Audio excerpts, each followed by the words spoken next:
इसके ऊपर है और फ्लोट कर रही है, तो उसकी डेंसिटी लिक्विड की डेंसिटी से कम होनी चाहिए, तभी वो फ्लोट कर सकती है। मतलब अगर किसी भी ऑब्जेक्ट की डेंसिटी लिक्विड की डेंसिटी से कम है तो वो हाफ फुल्ली नहीं इमर्ज्ड होगी, पार्शियली इमर्ज्ड होके फ्लोट करेगी। In case late us suppose हम देखते हैं, चलिए, तो हमारे पास किसी भी लिक्विड में 3 कंडीशंस बनती हैं। लेट अस सपोज ये कंटेनर है और इसके अंदर लिक्विड भरा हुआ है,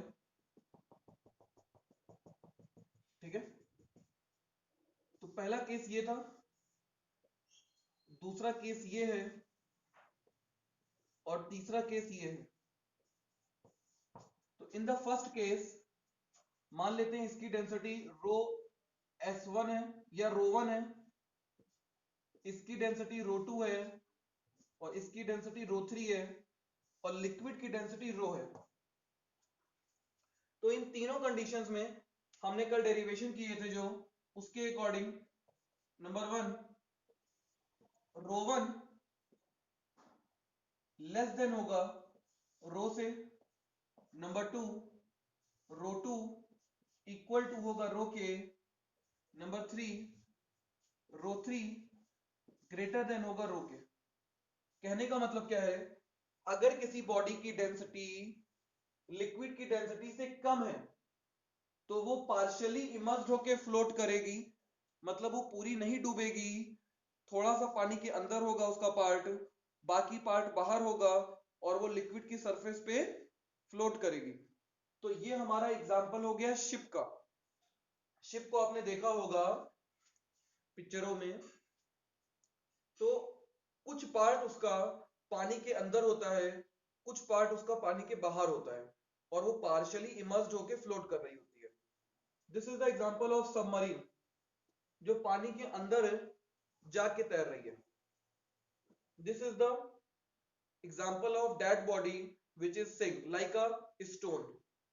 कोई आपने स्टोन ड्रॉप किया वाटर में, वो वाटर के अंदर चला गया, उसके सरफेस पे जाके बैठ गया, तो उस केस में जो डेंसिटी आएगी वो ग्रेटर देन लिक्विड से होनी चाहिए। कोई दिक्कत? नोट कर लीजिएगा। और कभी कभी ये तीनों चारों मिला के एक पेपर में क्वेश्चन बन जाता है कि arrange the density in increasing और डिक्रीजिंग ऑर्डर। तो सबसे ज्यादा डेंसिटी किसकी है? रो 3 की है। फिर उससे कम किसकी है? रो की है। और ये इक्वल है किसके? रो 2 के। और सबसे कम किसकी है? रो 1 की है। तो ये कंडीशन याद रखिएगा, ये बड़ी काम की कंडीशन है, नोट कीजिए फटाक से।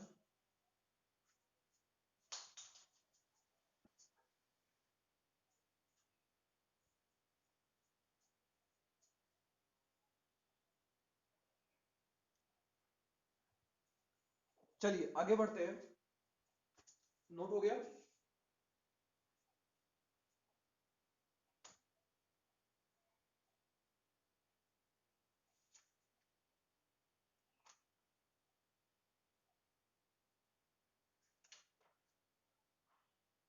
हेडिंग डालिए, law of flotation. Law of flotation.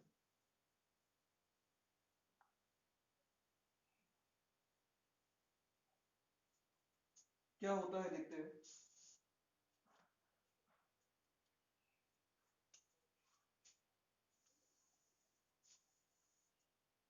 कोई भी बॉडी फ्लोट कब करेगी उसको समझते हैं। लेट अस सपोज ये कंटेनर है और इसके अंदर कोई लिक्विड भरा हुआ है, ठीक है।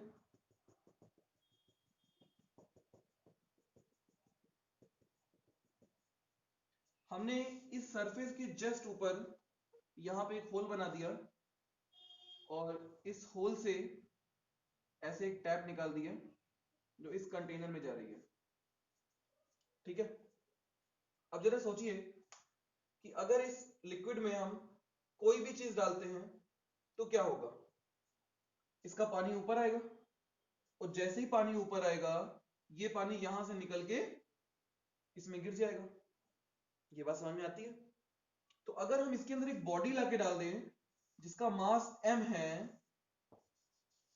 हमने एक बॉडी लाके डाली, तो आप देख रहे हो इसका कुछ पार्ट इस वाटर के अंदर गया है कि नहीं गया है? तो जितना पार्ट इसका वाटर के अंदर गया है उतना लिक्विड डिस्प्लेस हुआ होगा। मतलब जितने हिस्से में ये वाटर आएगा, जितने हिस्से में ये बॉडी आएगी, उतनी जगह से वाटर हटेगा, और जब वो वाटर हटेगा तो कहां जाएगा? बगल होगा। तो जैसे ही बगल होगा, बगल का सरफेस ऊपर होगा, और ये सरफेस ऊपर होते ही पानी बाहर गिरेगा, इसमें गिर जाएगा। बोलिए, ये बात समझ में आती है? कोई दिक्कत? तो देखिए होगा क्या, ये क्या है? ये है मास ऑफ बॉडी m। तो due to mass of body m, a force by the gravity mg। और ये क्या है? Displaced liquid.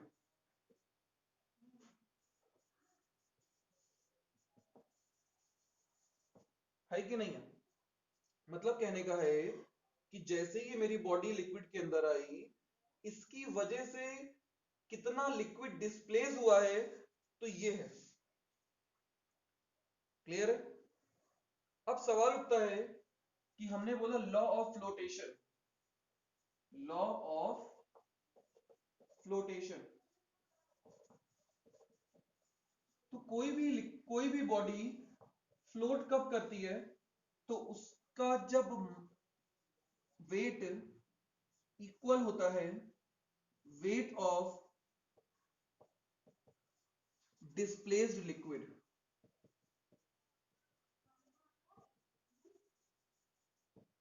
तब कोई भी बॉडी फ्लोट कर सकती है। मतलब this is the condition of floating, कि कोई भी बॉडी फ्लोट कब करेगी? जब weight of body must be equal to the weight of displaced water, then the body can be float. बोलिए, क्लियर हुआ ये बात? किसी को आपत्ति है? हाँ भाई, किसी को आपत्ति है क्या? नहीं है?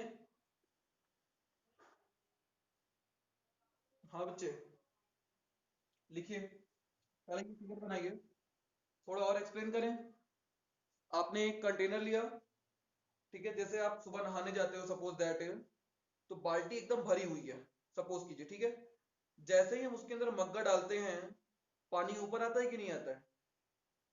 अगर मान लीजिए ये आपका वो मग है जिसको आपने इसके अंदर इमर्स्ड किया, तो जब वाटर ऊपर आएगा तो हमने यहां से एक होल बना दिया है ताकि उतना वाटर हम अलग निकाल के देखेंगे क्या वेट है उसका।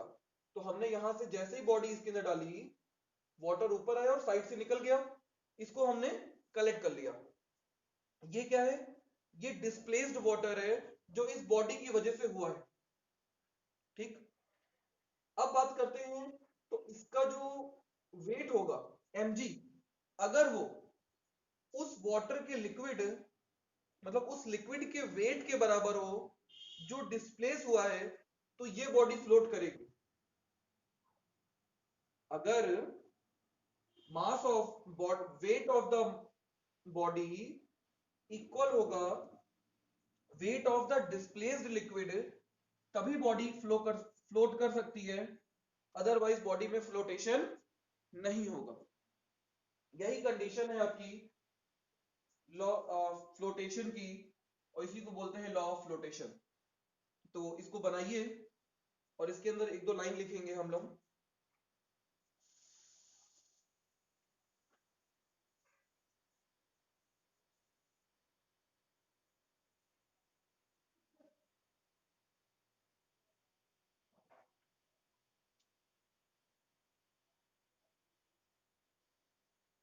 और एक बात याद रखिएगा, ये जो डिस्प्लेस्ड लिक्विड का वेट है, ये अगर कम हो गया तो बॉडी सिंक कर जाएगी, और अगर ये ज्यादा होगा तो कोई फर्क नहीं पड़ता। मतलब कहने का है कि ये जो वेट ऑफ डिस्प्लेस लिक्विड होता है, ये या तो बराबर हो या तो बड़ा हो। अब वेट ऑफ डिस्प्लेस लिक्विड को हम समझते हैं जरा। तो मान लेते हैं, let us suppose the weight of displace liquid is the mass of displaced liquid is m dash. ठीक है, जरा इसको समझिए। Let mass of displaced liquid is m dash, density of liquid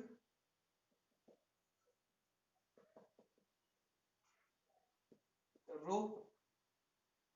ठीक है भाई, अगर इसकी वॉल्यूम की बात करें तो वॉल्यूम ऑफ डिस्प्लेस लिक्विड क्या होगा, कोई बता सकता है मुझे?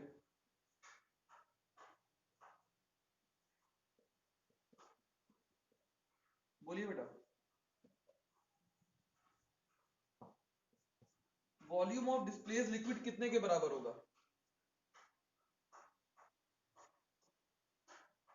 सोचिए।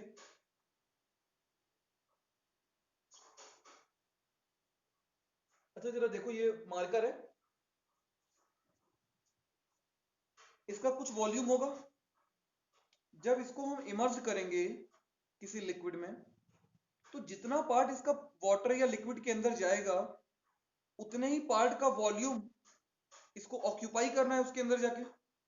मतलब ये जो बॉडी का वॉल्यूम है इमर्स्ड पार्ट का, तो इमर्स्ड पार्ट का जितना वॉल्यूम है उतने ही वॉल्यूम के बराबर तो वाटर डिस्प्लेस होगा, क्योंकि बेसिकली इतने ही पार्ट को तो पानी के अंदर गया है, बाकी का पार्ट तो पानी के बाहर है।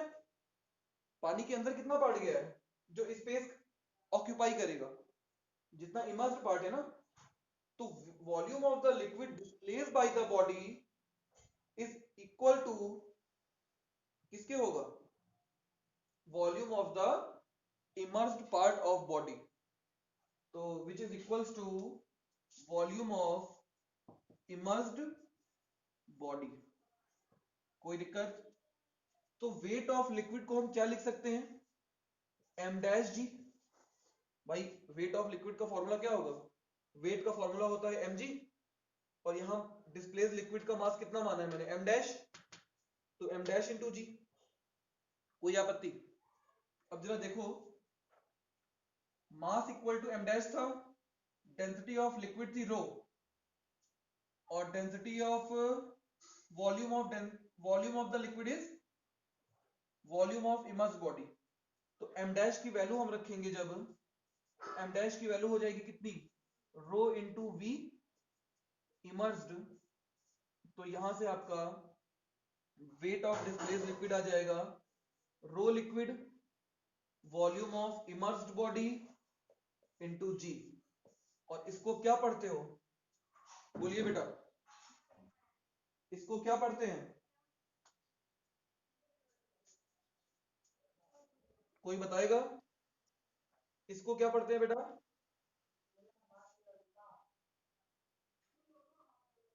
इसको पढ़ते हैं फोर्स ऑफ बियॉन्सी, एफ बी।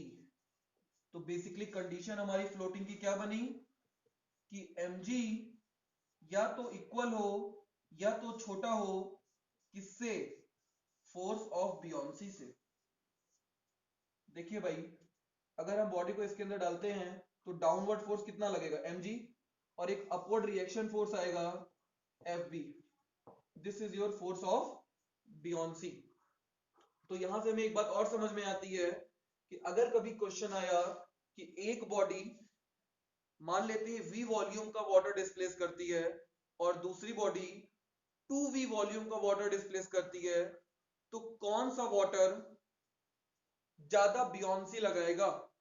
तो जिसमें जितना ज्यादा लिक्विड डिस्प्लेस होगा उतना ज्यादा बियॉन्सी आएगा, तो इसका मतलब सेकेंड वाली बॉडी में ज्यादा बियॉन्सी लगेगा। ये बात समझ में आती है? बोलिए बेटा, किसी को कोई डाउट है? Aditya, Ashutosh, any doubt? Anjali, clear हो गया पूरा? किसी को डाउट हो पूछ ले अभी, क्योंकि अभी टॉपिक बोर्ड पे ही है। शिवम, सृष्टि, उत्कर्ष, एनी डाउट? नहीं है बेटा? चलिए इसके अंदर एक लाइन लिखेंगे, the law of flotation state that the law of flotation state that a body will be float in a liquid, a body will be float in a liquid if the weight of the liquid displaced by, if the weight of the liquid displaced by immersed part of the body, immersed part of the body is equal to or greater than, is equal to or greater than the weight of the body, the weight of the body।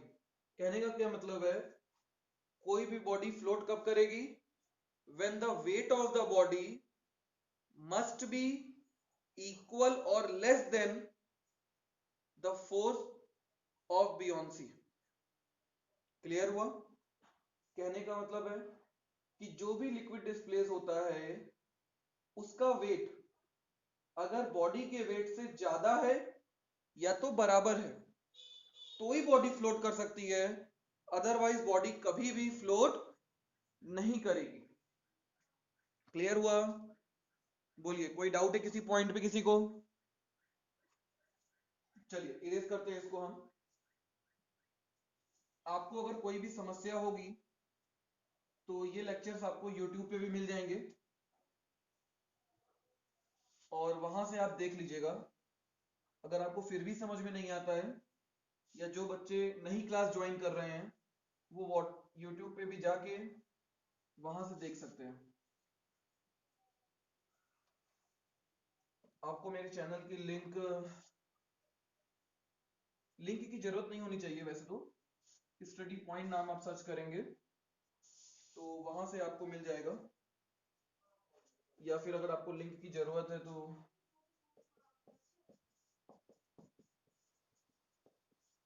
ये channel का नाम है मेरे, तो please subscribe जरूर कर दीजिएगा ताकि आपको जितने क्वेश्चंस पेपर के रिलेटेड होंगे वो भी मिलते रहेंगे। चलिए बेटा स्टडी पॉइंट है, वैसे मैं अभी जो वीडियो अपलोड करूंगा वो मैं आपको शेयर कर दूंगा लिंक, तो वहां से आप उसको चाहें तो एक्सेस कर सकते हैं। और कोई किसी का डाउट है? चलिए एक दो क्वेश्चन देखते हैं इस पे अब। तो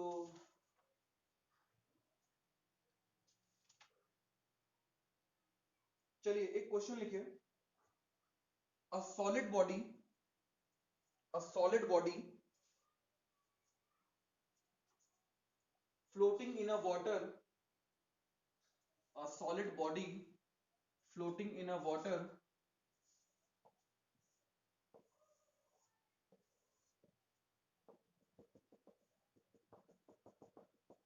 ये वाटर हो गया,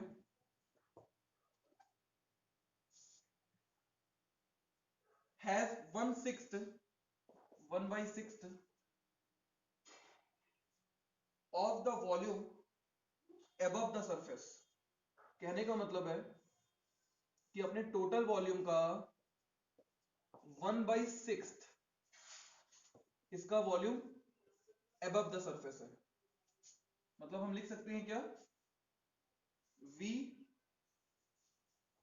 upward is equals to 1/6 of V total, लिख सकते हैं।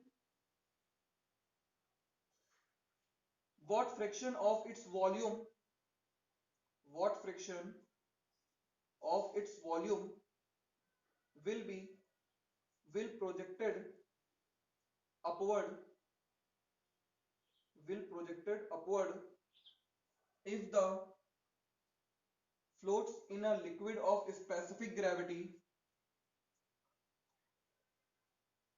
if it float in a liquid of specific gravity 1.2 specific gravity आपको दी है 1.2. What is the meaning of specific gravity? It is the density of liquid to the density of solid. This is known as specific gravity. तो चलिए try कीजिए, देखिए आपसे होता है कि नहीं होता.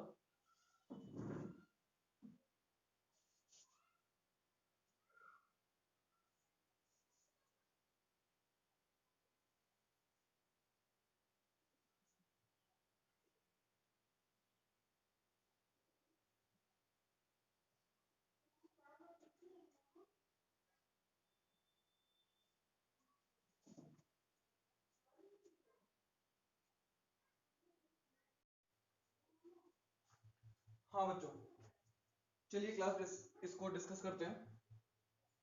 क्वेश्चन क्या था हमारा, इसको समझते हैं. एक बॉडी है जो वाटर में अगर इमर्स्ड है तो उसका 1/6 part above the surface of water है. ठीक है, लेट अस सपोज ये वाटर है. लेकिन अगर हम इसी बॉडी को एक ऐसे लिक्विड में इमर्ज करें जिसकी स्पेसिफिक ग्रेविटी 1.2 है, तो आपको बताना है कि कितना पार्ट इसका above the surface of water रहेगा. तो मान लेते हैं v डैश. बोलिए, इतने में किसी को आपत्ति है तो आप अपने डाउट्स बोलिए पहले, तो फिर हम स्टार्ट करें इस टॉपिक को. क्वेश्चन सबको समझ में आ गया है कि क्या कह रहा है? चलिए,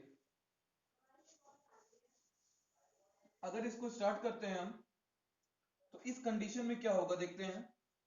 डाउनवर्ड फोर्स लगेगा mg, अपवर्ड फोर्स लगेगा fb लगेगा. और हमको पता है अगर ये बॉडी फ्लोट कर रही है तो mg must be equal to किसके होगा? fb के होगा. बोलिए, यहां तक किसी को आपत्ति है? नहीं है? अगर कोई डाउट होगा तो अपने डाउट बोल दीजिएगा. चलिए, मास इक्वल टू क्या होता है? Density into mass equal to क्या होता है? Density into volume.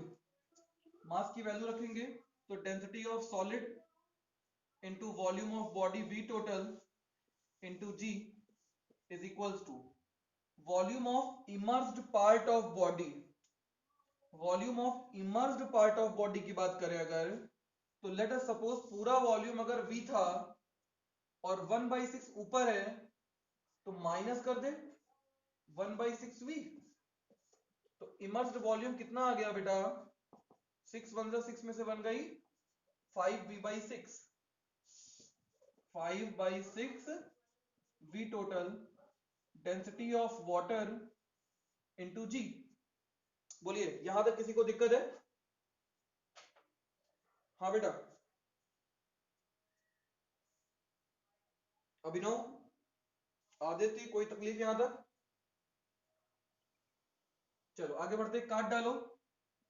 v total से v टोटल, g से g, इतना टॉपिक कैंसिल हो गया. तो यहां से हमें निकालना क्या था? डेंसिटी ऑफ सॉलिड हमारी आ गई 5/6 of density of water.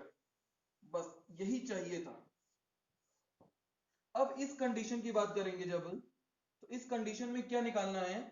v dash निकालना है. तो ये बताइए, वॉल्यूम ऑफ इमर्स्ड बॉडी कितना होगा? कौन बताएगा? बोलिए भाई, वॉल्यूम ऑफ इमर्स्ड बॉडी कितना होगा? टोटल वॉल्यूम कितना है? v है भाई, बॉडी तो वही है ना. और अब कितना पार्ट बाहर है? v डैश पार्ट बाहर है. एक बार फिर से देखते हैं. हमारी दो कंडीशन गिवन थी. नंबर एक, जब बॉडी 1/6 पार्ट इमर्स्ड थी लिक्विड में, तो उस समय वाटर था लिक्विड. अब हमारी बॉडी किसी दूसरे लिक्विड में है जिसकी स्पेसिफिक ग्रेविटी 1.2 दी हुई है. अब कितना part above the surface of water होगा वो फाइंड आउट करना था. ठीक है, हमने पहले वाले से क्या निकाला? mg equal to F B करके, क्योंकि बॉडी फ्लोट कर रही है और फ्लोटिंग की कंडीशन क्या होती है, mg must be equal to F B. तो यहां से डेंसिटी ऑफ सॉलिड निकाल ली in the terms of density of water. In the second case हमको फाइंड आउट करना था v dash in the term of v। तो हमने क्या किया, mg equal to F B किया, m की वैल्यू रखी, density into volume into g is equals to immersed part का वॉल्यूम, और इमर्ज्ड पार्ट का वॉल्यूम हमारा कितना आया, v माइनस वी डैश। तो v minus V dash into 1.2 into rho w, this is the density of liquid which is solved by the specific gravity equal to density of liquid to the density of water. तो density of liquid आ गया 1.2, आपको given था specific gravity, into density of water into ji. Cancel किया, जी से जी cancel हो गया, rho S की value निकाली थी, लाके रख दी, ठीक है। 5/6 rho water into V is equal to V minus V dash, ये वैल्यू, रो वाटर से रो वाटर कैंसिल, सॉल्व किया तो वी डैश कितना पार्ट बाहर है या अबव द सरफेस है, 11/36 वी। मतलब वी को यहां ले जाएंगे अगर, तो 11/36 part of total volume above the surface रहेगा। बोलिए बेटा, क्लियर हुआ?